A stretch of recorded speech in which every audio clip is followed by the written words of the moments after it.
तो एपिसोड की शुरुआत होती है और हमें उसी कैरेज को दिखाया जाता है जिसमें लियू फाई और होंगयान और शुआन मिंग होते हैं। उनका कैरेज अब शहर में पहुंच चुका था, जहां पे खिड़की खोलकर लियू फाई देखता है कि वहां पे बाहर काफी लोगों की भीड़ है, हर तरफ रौनक लगी हुई है और उन्हें बताया जाता है कि लॉर्ड नानली का मेंशन पहुंचने वाला है। और होंगयान उसे बताती है कि तुम शुआनमिंग के साथ इसी महल में बड़े हुए हो। ऐसा बहुत ही कम होता था कि तुम कभी इस महल से बाहर आते थे।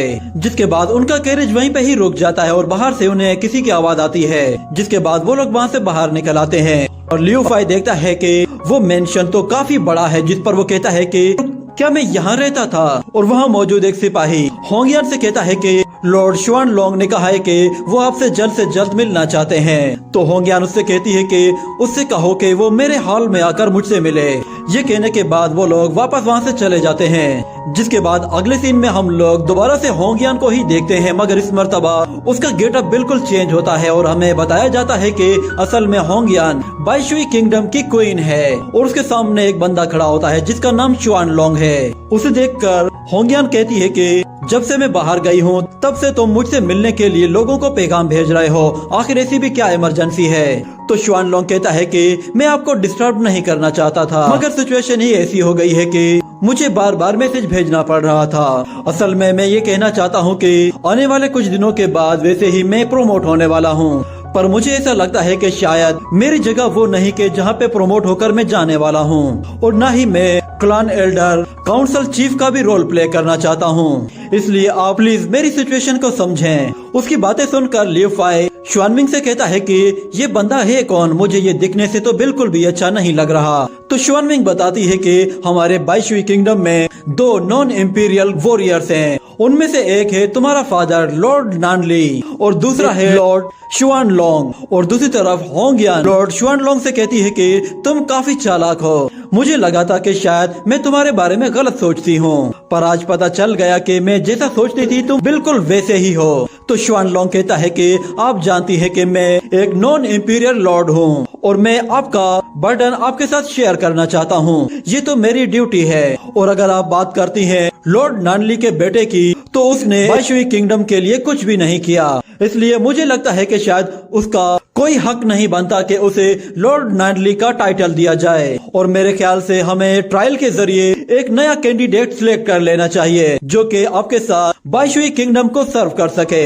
ये बात सुनकर लियू फाई कहता है कि क्या ये मुझे मेरी पोजीशन से हटाना चाहता है। और दूसरी तरफ होंगयान भी बहुत गुस्से में आ जाती है और कहती है कि लॉर्ड नानली वो बहुत ही महान वॉरियर है, उसने मेरी जान बचाई थी, और अगर उस वक्त मैं उसे अपने बाईशुई किंगडम से निकाल देती तो शायद बाईशुई किंगडम के लोग हमें ही इस किंगडम से बाहर फेंक देंगे। मगर फिर लॉर्ड शुआन लोंग उससे कहता है कि आप भी जानती हैं कि लॉर्ड नानली का डिसेंडेंट होने का मतलब ये है कि जो भी बंदा उसका डिसेंडेंट बनता है उसे मार्शल आर्ट आना चाहिए ताकि वो अपने कंट्री को डिफेंड कर सके। मगर जहाँ तक यंग मास्टर की बात है तो उसे मार्शल आर्ट का कुछ भी नहीं पता, बल्कि वो तो हमेशा मार्शल आर्ट से चिढ़ता है। तो मुझे नहीं लगता कि हमें उसे लॉर्ड नानली का टाइटल देना चाहिए। ऐसा लड़का तो खूबसूरत लड़कियों की बाहों में ही उलझ कर रह जाता है और इससे बढ़कर उससे कुछ भी नहीं होगा। ये सुनकर होंगयान गुस्से में आकर कहती है कि बस बहुत हो गया, तुम बहुत ही ज्यादा बोल रहे हो। इतने में लियू फाई वहाँ पे आ जाता है और कहता है कि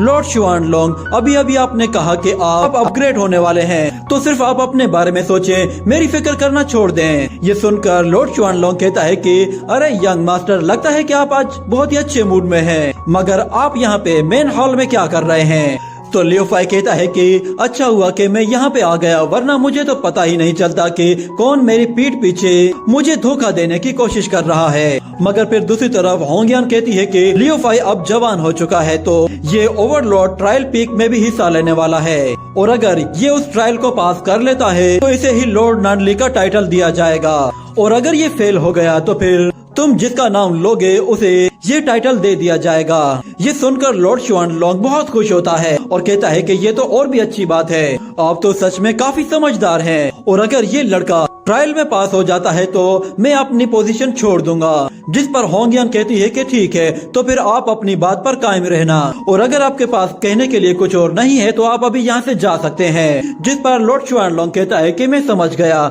ये कहते हुए वो हंसते हंसते वहाँ से चला जाता है। जिसके बाद होंगयान शुआनमिंग से कहती है कि क्या लियो फाई इस ट्रायल को पास कर पाएगा।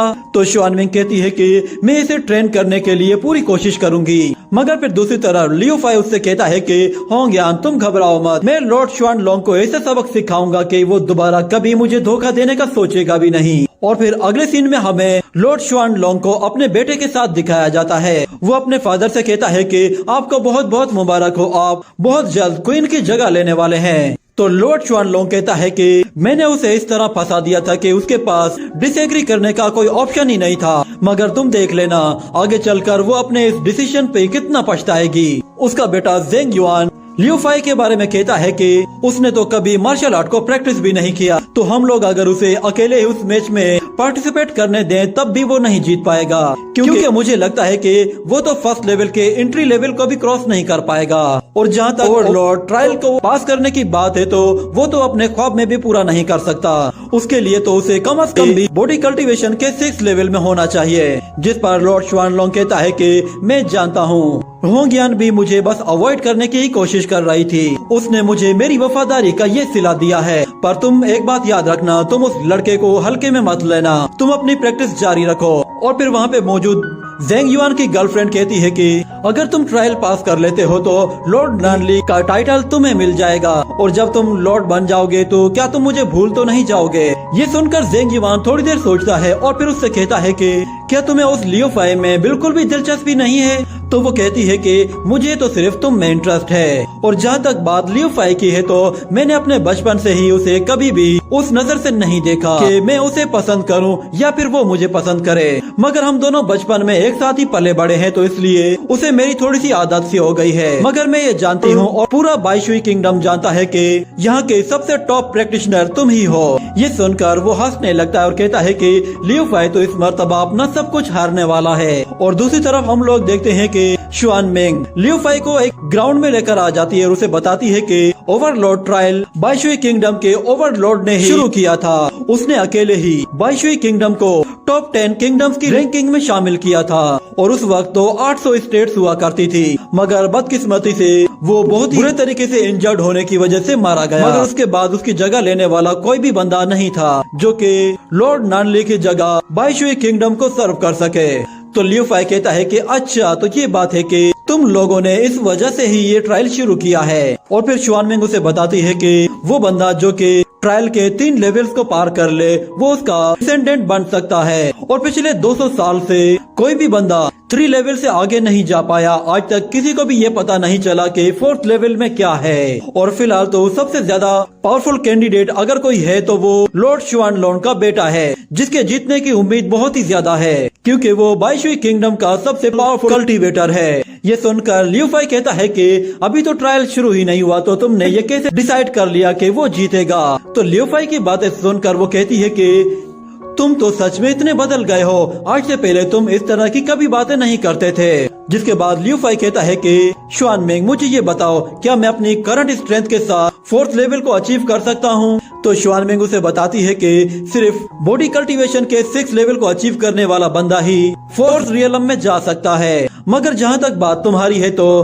तुम्हारे पास ड्रैगन स्पेल पावर है, और मुझे लगता है कि तुम्हारी ये power body cultivation 6th level से भी ज्यादा होगी। जिस पर लियो फाई कहता है कि चलो फिर इसे क्यों न ट्राई किया जाए। ये सुनते ही शुआन मिंग एक ड्रैगन ऑर्ब बाहर निकालती है और कहती है कि मैं इसके जरिए तुम्हारी कल्टीवेशन लेवल को असिस्ट कर सकती हूँ। ये कहने के बाद वो उसके अंदर अपनी पावर्स को ट्रांसफर करके सीधा उसे लियो फाई के पास भेजती है, जो कि उसके सिर के ऊपर जाते ही उसे फौरन से अपने अंदर टेलीपोर्ट करना शुरू कर देता है। और लियो फाई जैसे ही उसके अंदर पहुंचता है तो उसके ऊपर एक बहुत बड़ी गोल्डन बेल आकर गिरती है, जिससे उसके अंदर बहुत ज्यादा धूल मट्टी उड़ने लगती है। और उसके पास एक ग्रीन कलर का पॉइजनस स्मोक भी होता है, जिसकी वजह से वो अपने मुंह पे हाथ रखकर अपने आप को उस पॉइजनस गैस से बचाता है। और फिर उसे शुआन मिंग की आवाज सुनाई देती है। वो उससे कहती है कि इस गोल्डन बेल के जरिए तुम अपनी कल्टीवेशन पर अच्छे से फोकस कर पाओगे, और मैं बाहर बैठकर तुम्हें अच्छे से गाइड करती रहूंगी। इतने में हमें वहाँ पर एक फायर स्नेक दिखाई देता है, जो कि साइज में काफी बड़ा था। वो आते साथ ही लियो फाई पर हमला कर देता है, तो लियो फाई उसके ऊपर से जंप लगाकर दूसरी तरफ चला जाता है। मगर वो जायंट स्नेक उस पर अपनी टेल से एक जबरदस्त अटैक करके उसे एक दीवार पर दे मारता है, जिसकी वजह से वो काफी इंजर्ड हो जाता है। और कहता है कि ये तो आते साथ ही मुझ पर हमला करने लगा है। मैंने सोचा ही नहीं था कि मेरा स्टार्ट इतना ज्यादा खतरनाक होगा। और फिर उसे समझ में आता है कि वो मैजिकल बेल एक मेटल एट्रीब्यूट है और पॉइजनस गैस एक वुड एट्रीब्यूट है और ये जायंट स्नेक एक फायर एट्रीब्यूट है क्योंकि इसके अंदर बहुत ज्यादा फायर है। ये जो साउंड वेव्स हैं ये शायद वाटर एट्रीब्यूट को शो कर रही हैं। ये कहने के बाद अचानक उसे अपने एक हाथ में बहुत ज्यादा एनर्जी फील होने लगती है और दूसरी तरफ वो स्नेक जैसे उसके पास पहुंचने वाला होता है तो वो अपने लेफ्ट हैंड से एक बहुत ही पावरफुल एनर्जी जनरेट करके उस जायंट स्नेक के मुंह के अंदर ही एक पावरफुल अटैक कर देता है जिससे वो उसके अंदर हर एक चीज को तोड़ कर रख देता है। और दूसरी तरफ श्वानमिंग देखती है कि उस ड्रैगन ऑर्ब से अचानक से स्मोक निकलने लगा है। इस पर काफी घबरा जाती है कि कहीं उस लड़के को कुछ हो न गया हो। वो उसे आवाज देकर कहती है कि तुम ठीक तो हो ना, आखिर वहाँ पे चल क्या रहा है। तो उसे लियो फाई की कोई भी आवाज नहीं सुनाई देती जिस पर वो अपनी एनर्जी का इस्तेमाल करके उस लड़के को वहाँ से बाहर निकालने की कोशिश करती है। और दूसरी तरफ हमें एक शख्स को दिखाया जाता है जो कि एक पैलेस के अंदर जा रहा होता है। वो पैलेस मास्टर के पास जाकर कहता है कि मैं लॉर्ड नानली मेंशन से आया हूँ और मैं यहाँ पे आपको एक ट्रायल के लिए ऑफर करने के लिए आया हूँ। ये सुनकर वो यंग मास्टर कहता है कि क्या तुम लॉर्ड नाडली मेंशन से हो। जिसके बाद दूसरी तरफ हमें लियो फाई को दिखाया जाता है। वो ड्रैगन ऑर्ब से बाहर निकल आता है। जिसके बाद श्वानमिंग उस ड्रैगन ऑर्ब को अपने पास लेकर आती है और उसे देखती है तो वो बिल्कुल ठीक होता है, मगर वो कहती है कि शुक्र है कि ये कहीं से भी टूटा नहीं है, मगर इससे बाहर आने के लिए तो डिवाइन पावर की जरूरत होती है। अगर कोई अपनी डिवाइन पावर को इस्तेमाल नहीं करता तो ये ड्रैगन ऑर्ब टूट जाता है। जिसके बाद वो लियो फाई से कहती है कि तुम इससे बाहर किस तरह आए। तो लियो फाई उससे कहता है कि अगर मैं तुम्हें ये कहूँ कि मेरे लेफ्ट हैंड में डिवाइन पावर है जिससे मैं काउंटर अटैक कर सकता हूँ तो क्या तुम मेरा इस पे यकीन करोगी। तो श्वानमिंग कहती है कि मुझे तो देखने के बाद ही यकीन आएगा। जिस पर लियो फाई कहता है कि ठीक है तो फिर ट्राई करने में कोई हर्ज नहीं। ये कहते ही श्वानमिंग उस पर एक साथ एनर्जी अटैक्स करना शुरू करती है जिसे वो शील्ड बनाकर आसानी से ब्लॉक करता है। मगर फिर श्वानमिंग उस पर दोबारा से कुछ फायर बॉल एनर्जी अटैक्स करती है तो लियो फाई बहुत ही आसानी से उन अटैक्स को भी डिस्ट्रॉय कर देता है। ये देखकर श्वानमिंग भी हैरान हो जाती है और कहती है कि ये कैसे हो सकता है। वो उसकी डिवाइन पावर को चेक करने के लिए अपनी पूरी ताकत का इस्तेमाल करते हुए ऊपर चली जाती है और एक गोल्डन लोटस फॉर्मेशन एक्टिवेट करती है जिससे वो मल्टी शॉट टेक्निक का इस्तेमाल करते हुए लियो फाई पर एनर्जी शॉट की बारिश कर देती है। मगर लियो फाई बहुत ही आसानी से उनसे बचते हुए श्वानमिंग से कहता है कि तुम बिल्कुल बेखौफ होकर मुझ पर हमला करो, तुम्हें डरने की कोई जरूरत नहीं। ये सुनते ही श्वानमिंग फिर अपनी एक और फॉर्मेशन से एक बहुत बड़ी स्वॉर्ड क्रिएट करती है जो कि साइज में बहुत ही ज्यादा बड़ी और पावरफुल होती है। लियो फाई उस स्वॉर्ड को अपनी तरफ आता देखकर अपने लेफ्ट हैंड से एक बहुत ही पावरफुल एनर्जी अटैक करता है जो कि उस स्वॉर्ड को थोड़ी देर तक होल्ड करके रखता है। मगर श्वानमिंग अपनी पावर को जैसे ही बढ़ाती है तो दूसरी तरफ लियो फाई भी अपनी पावर को बढ़ाना शुरू कर देता है जिससे वो स्वॉर्ड देखते ही देखते वहीं पे ही डिस्ट्रॉय हो जाती है और उससे श्वानमिंग को एक झटका लगता है और वो नीचे गिरने ही वाली होती है कि लियो फाई वहाँ पे पहुँच जाता है। मगर श्वानमिंग खुद को संभाल लेती है और फिर लियो फाई उससे कहता है कि तुम ठीक तो हो ना। मगर दूसरी तरफ श्वानमिंग कहती है कि मुझे यकीन आ गया है, तुम्हारे पास तो सच में एक डिवाइन पावर है और तुम उसके साथ अटैक भी कर सकते हो, मगर तुमने ये सब कुछ कैसे हासिल किया। ये सुनकर लियो फाई अपना एक हाथ पीछे कर देता है और उसे पावर्स के बारे में कुछ भी नहीं बताता। जिस पर श्वानमिंग उससे कहती है कि तुम घबराओ मत, तुम अगर नहीं बताना चाहते तो मुझे मत बताओ और तुम्हारा ये सीक्रेट हमेशा एक सीक्रेट ही रहेगा, मैं इसके बारे में किसी को भी नहीं बताऊंगी। और फिर अगले सीन में हमें दिखाया जाता है कि ओवरलॉर्ड ट्रायल शुरू हो चुका है जहाँ पे हर तरफ अनाउंसमेंट हो रही होती है और लोग आना शुरू हो जाते हैं और उसी के साथ ये एपिसोड यहीं पे ही एंड हो जाता है।